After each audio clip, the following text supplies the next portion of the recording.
Galvā man ir vesels romāns jau izdomāts.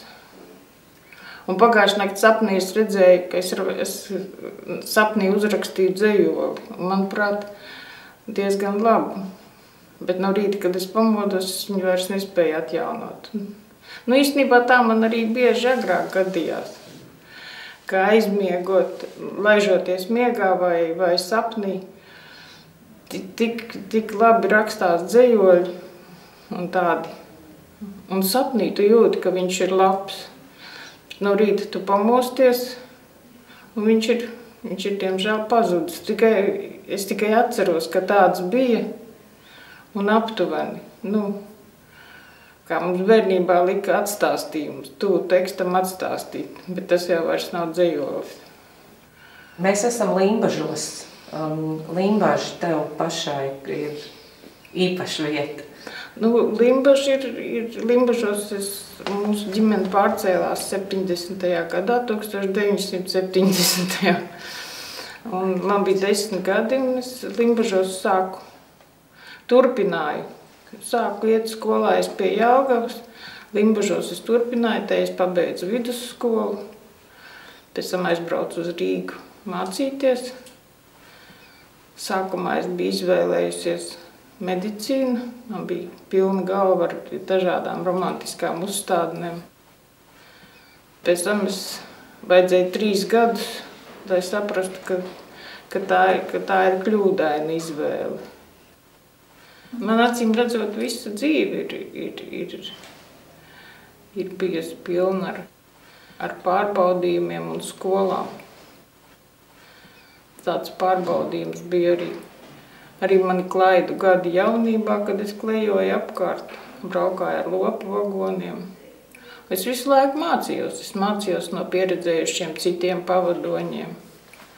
Pēc tam es nonācu cietumā, un tur es mācījos to, ko var iemācīties cietumā, dzīvojot noslēgtā teritorijā ar ļoti, ļoti dažādiem cilvēkiem kopā. Nepazaudēt sevi un saglabāt kaut kādu pašcieņas mazumiņu, cik tas, teiksim, ir iespējams tādā vidē. Un tagad?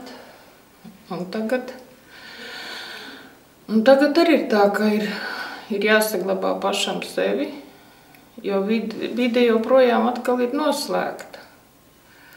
Un riņķi apkārt ir slimi un veci cilvēki, katrs ar savām problēmām, katrs ar savām nelaimēm.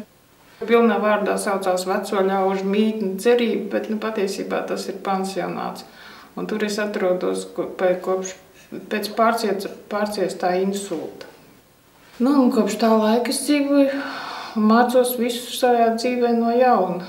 Mācos no jauna, mācījos rakstīt, no jauna mācījos lasīt. Daudz maz orientēties telpā. Nu, īstenībā visa mana dzīve ir līdz insultam un pēc. Un tā tas tagad ir. Un tad, kad es būšu iemācījusies pietiekami orientēties telpā tā, ka es varēšu pati pārvietoties bez pavadoņa. Un tad es domāšu par to, ka var no pansionāta iet prom. Bet, Maira, neraugoties uz to, tu strādā. Kā tavs darbs, kā tas notiek? Tu tulko? Nu, jā, protams, ar brillēm, un tas man viegli nenākās. Es tulkoju pamatā nelielus tekstus, dzejoļus no krievu valodas latviski. Un tur gan es lietoju brilles, un tur man ir problēmas ar redzes laukiem. Es ar pirkstu velku līdz katrai rindiņai. Un ļoti daudz nākās lietot dzežgumiju. Un visus tekstus pēc tam man draudzene pārraksta datorā. Tādā veidā notiek tulkošana. Bet tā tulkošana, tā tomēr ir ne tikai tas, ka viņa ir vajadzīga citiem, bet tā ir tāda liela vajadzība arī tev pašai. Arī pašai. Tā ir viena nebeidzama rehabilitācija, atjaunošanās. Jo insults, kā zināms, skar smadzeņu šūnas un kā ir zināms, tās pašas vairs neatjaunojās, bet nāk vietā citas, kas uzņemās to funkciju. Un ja es vienkārši ļaušos slinkumam un nedarīšu neko, tad un nenodarbināšu viņus, tad arī tās jaunās netiks pie darba un es nevarēšu atgriezties pilnvērtīgā dzīvē. Personāls ir ļoti pretimnākošs un ļoti labi cilvēki tur strādā. Tur, man liekas, slikts cilvēks vispār nevar tādā vietā strādāt. Es tā neafišēju to, ka es esmu rakstniece, bet, zināt, viņi to zina un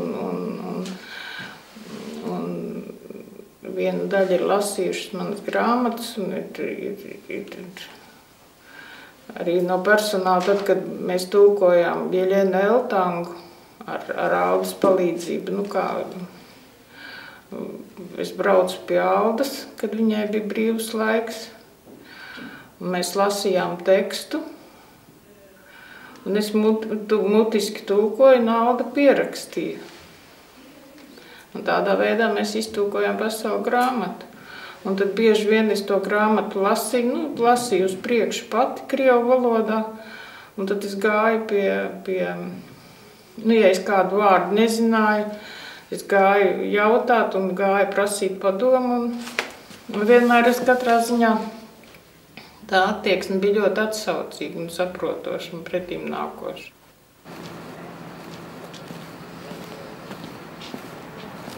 Īstenībā viena pati tālāk kā par baznīcu neeju, bet uz baznīcu eju, un tā ir tāda vieta, kas pat vienkārši atrasties pie baznīcas ir ļoti, ļoti labi.